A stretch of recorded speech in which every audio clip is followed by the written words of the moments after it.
Hello, basketball people, we have news. Let's go to more news about the Golden State Warriors. I ask you to give a thumbs up and subscribe to my channel, as I am a Warriors fan. Donte DiVincenzo had a good season and could return to the Warriors. Donte DiVincenzo is a good defender and also knows how to score.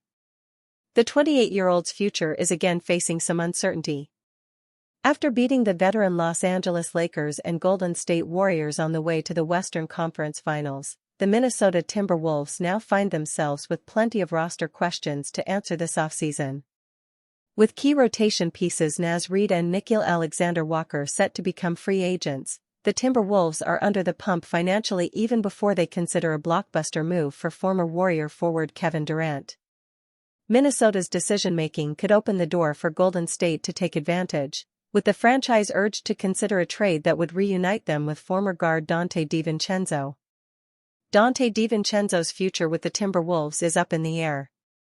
Identifying potential trade targets on the latest episode of the Warriors Plus Minus podcast, Tim Kawakami of the San Francisco Standard floated DiVincenzo as an option 2 years after he left the Bay in free agency.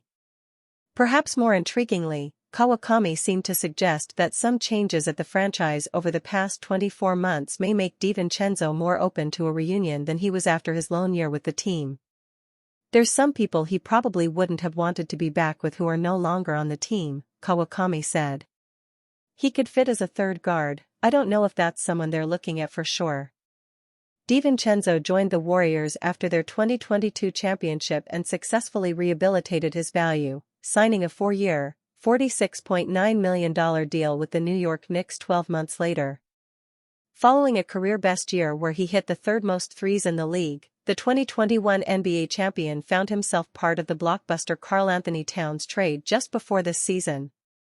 If the Timberwolves were to complete a trade for Durant against the 36-year-old's wishes, DiVincenzo would almost certainly find himself involved again after a playoff campaign in which he shot less than 32% from three-point range. Perhaps Golden State could act as a third team in a trade to reunite with their former guard, or could alternatively present a strong pick-based offer if Minnesota signal their priorities to re-sign Reid and Alexander-Walker. The value in DiVincenzo's contract ultimately makes it difficult to see the Timberwolves relinquishing him outside a Durant trade, but it also makes him reasonably obtainable for the Warriors were he to become available. After struggling to find his footing early in Minnesota, the 28-year-old found form to finish the regular season averaging 11.7 points, 3.7 rebounds, and 3.6 assists on an efficient 39.7% shooting from beyond the arc. Warriors' trade partner could prevent Jonathan Kuminga's wish from being granted. This could result in Kuminga's return. As the Golden State Warriors enter their offseason, perhaps their main priority is figuring out how to maximize the return for restricted free agent Jonathan Kuminga, whether that involves a sign-and trade or re-signing the dynamic young forward and hoping to trade him down the line. However, the Brooklyn Nets, who are projected to have a whopping $40 million in cap space for next season, have not shown interest in Kuminga. While, on the one hand, this likely prevents the Warriors from having to match a lofty offer sheet in order to retrieve any value, it also presents a major concern, as no other suitors could likely provide as significant a return. Kuminga, moreover, actively seeks a larger, more scoring-dependent role on the market, and, if the Warriors are unwilling to give it to him either on their team or elsewhere, there could be some serious friction within the organization. The Brooklyn Nets' disinterest is both a solution and problem for the Warriors. Kuminga, 22, averaged 15.3 points, 4.6 rebounds, and 2.2 assists this season, and he projects to be a dynamic offensive force as his career continues. Therefore, Kuminga will likely command a contract in the 4-year, $120 million range, a figure that represents both a strain on the Warriors' books and a major gamble for any other team that decides to pursue him. The two teams that have, to this point, been rumored to have interest are the Chicago Bulls and Miami Heat. However, the Bulls are likely tied up until they can sort out the contract situation of free agent point guard Josh Giddey, and the Heat, who are reportedly in on the Durant sweepstakes, will likely wait for that deal to play out before advancing in any other directions. Therefore, Although the Nets do not seem interested in extending an offer sheet to Kuminga, they would still be Golden State's best and most immediate sign-and-trade partner. Most notably, the Nets have center Nick Claxton and power forward Cam Johnson, both players who would be significant additions to the Warriors roster were they to be included in a deal. Both of these players would be more fitting acquisitions than any player the Bulls or Heat could offer. Moreover, the Nets would also provide the environment that best fits what Kuminga hopes for, an offensively open scheme with lots of minutes available. Yet, as the Nets remain seemingly disinterested in Kuminga entirely and the Warriors' pool of suitors remains limited, the best option may ultimately be to bite the bullet and bring Kuminga back, hoping that he can ingratiate himself into the team's structure yet again. You are here, home/sports/NBA/Steve Kerr announces big coaching move with his son. Steve Kerr announces big coaching move with his son. The Golden State Warriors continue building their championship culture through familiar channels. Steve Kerr has delivered 4 NBA titles and 6 finals appearances during his tenure, compiling a 567-308 regular season record that speaks to sustained excellence. The organization took another step in that direction Thursday by promoting a coach already familiar with their system. Steve Kerr's son is the newest member of the Warriors' NBA coaching staff, NBA on ESPN shared. Nicholas Kerr earned this promotion after 2 successful seasons leading Golden State's G League affiliate in Santa Cruz. The 32-year-old guided the team to identical 20-14 records in both campaigns while securing 4th-place finishes in the Western Conference. His specific role with the main roster remains undetermined, but Nick Kerr brings substantial organizational knowledge to his new position. He previously spent 3 years working as a video coordinator and player development coach before taking over the G League responsibilities. The younger Kerr developed his basketball foundation through diverse experiences. His college playing career included stops at San Diego and Cal, where he walked onto the program. Professional development came through time in San Antonio's film room under Greg Popovich, an experience that sharpened his tactical understanding. That Spurs connection created memorable moments when San Antonio faced Golden State during the 2018 playoffs, with Nick working against his father's team from the opposing bench. Among Steve Kerr's children, Nick stands alone in pursuing coaching as a career path.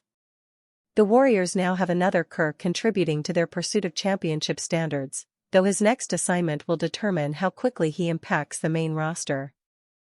Warriors' $37.5 million wing dubbed top offseason trade candidate over Kuminga.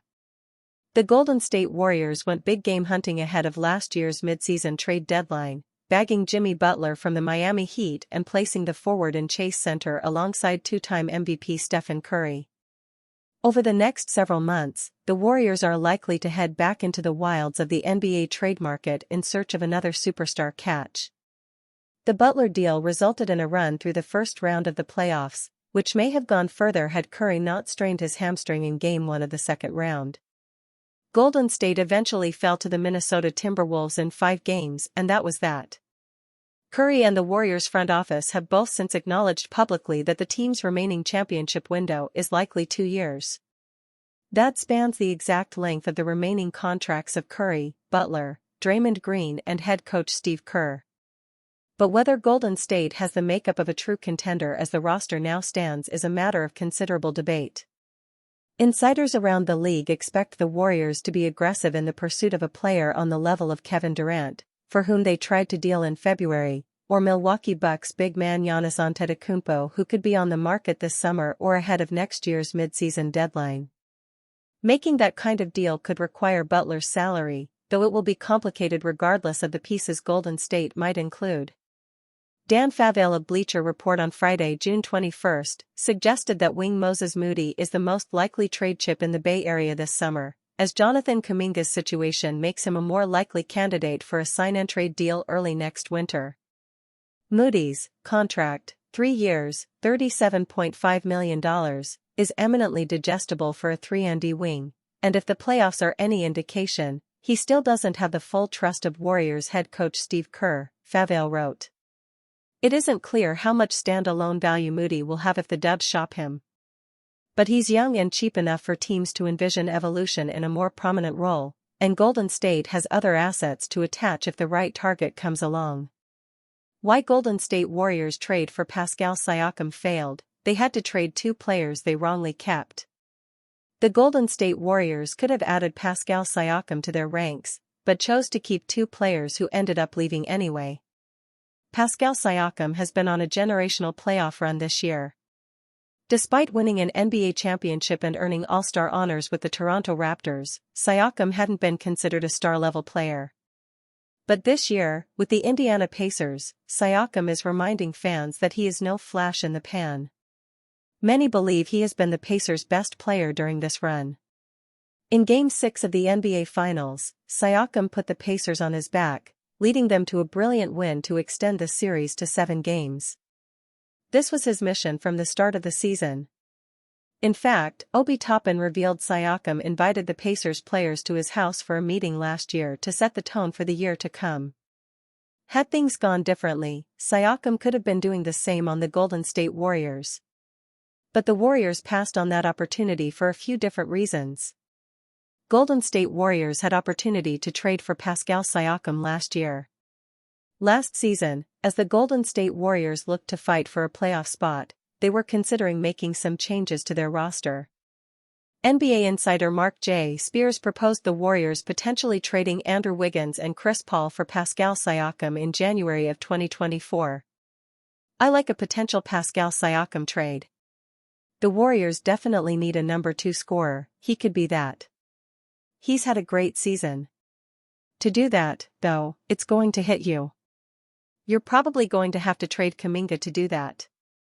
Wiggins, I was told by a GM that there's not a lot of value for Wiggins right now, although you can package him and Kuminga together. You can package Kuminga and CP to make it happen. But the Warriors desperately need to make a trade, and that's one of them they can do. Warriors didn't want to trade Jonathan Kuminga. There was more smoke to the fire of Siakam to the Warriors than just a proposed trade. Even NBA insider Chris Haynes had said that the Warriors were a contender to land Pascal Siakam. The Golden State Warriors. What's going on over there? There's some turmoil going on over there. Not just Draymond Green, Jonathan Kuminga, and Moses Moody. Right now, the Warriors are trying to figure out what to do with Moses Moody. All is not well in the Bay Area right now. So, Pascal Siakam, I was told, could end up being on the Golden State Warriors' radar. But a deal ultimately didn't materialize. The Warriors reportedly didn't want to trade Kuminga at all. So instead, they stayed firm at the trade deadline, while the Indiana Pacers made a move to land him. Instead, they kept hold of Chris Paul and Jonathan Kuminga, before waiving Paul at the end of the season. Despite keeping him this year, Kuminga looks set to leave the Warriors this offseason. One of the concerns for the Warriors would have been committing long-term to Siakam, as that would demand a lot of money. But given the playoff success Siakam has led the Pacers to since the trade, one would argue that the money would have been worth it.